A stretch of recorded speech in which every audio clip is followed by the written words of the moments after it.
A Good Girl's Guide to Murder makes adjustments to Sal Singh and Andie Bell's relationship, giving the show a more tragic aspect than the book. In A Good Girl's Guide to Murder book, Sal and Andie are on the verge of breaking up before their disappearances and untimely deaths, pinpointing Sal as the prime suspect. There are also racially charged motivations behind the press's coverage of Sal, exploring how ethnicity plays a part in unfair accusations. Unfortunately, Sal's naivete plays a part in his treatment, allowing Andie to indulge in her manipulative behavior. Andie's portrayal in the book casts her as an unsavory character, despite her unfortunate ending. While she could have a generous and good-natured side, Andie's habit of exploiting people's insecurities casts her as a morally complex character. She's much more sensitive toward Sal, but her secrets from her illicit relationships and other activities threaten his safety and well-being. In many ways, Andie is a victim to her inner struggle and Sal is a victim to Andie's decisions. Emma Meyer's Netflix show depicts their relationship in a different light, gaining more empathy for the couple's love story. Netflix's A Good Girl's Guide to Murder changes Sal and Andie's relationship for the better. The Netflix show makes a significant change to their story. The show reveals that they were planning to run away together at the end right before their deaths, indicating they were hoping for a long-term future together. While the book expresses their relationship as fraught with tension, the show focuses on their genuine affection. Sal does his best to protect Andie from the consequences of her actions, adding an element of sympathy for Andie's vulnerabilities.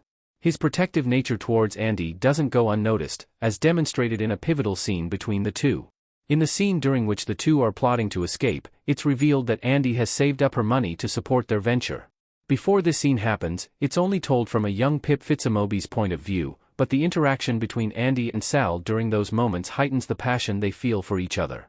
In contrast to the books, their relationship in A Good Girl's Guide to Murder is depicted as a star-crossed lovers dynamic. As a result, their romance is much more compelling and devastating than the original rendering of their characters. A Good Girl's Guide to Murder Sal and Andie change makes the series more tragic. Sal and Andie could have had a future together.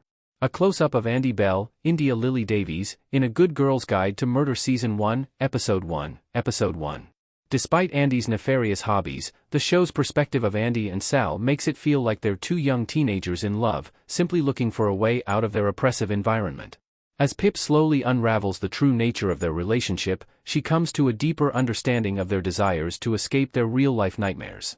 Pip's discovery reveals their true ambitions. Sal only wanted Andie to confront her demons and leave her troubled past behind, and Andie wanted to be rescued from her life choices, making Sal's wrongful accusations even more unjust and heartbreaking. The show documents the toll of the investigation on Sal's mental health, uncovered in a video that Pip watches of a police interrogation with Sal. He's not only faced with a permanently tarnished reputation but strains on his relationships and family members. His relationship with Andie isn't perfect, but neither of them deserves intense scrutiny from their community, and Sal certainly doesn't deserve to be framed for Andie's murder. Their love for each other compounds the show's catastrophe, and the Netflix show humanizes Andie in a way the books weren't able to, going deeper into her struggles. The Netflix series makes multiple changes to Andie Bell's character. The show takes some creative liberties. Andie Bell, India Lily Davies, gesturing to Pippa in A Good Girl's Guide to Murder Season 1, Episode 4, Episode 4.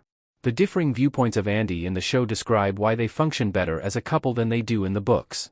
She's expected to maintain her popularity and status quo but is subjected to cruelty from characters like Becca Bell, Elliot Ward, and even her father.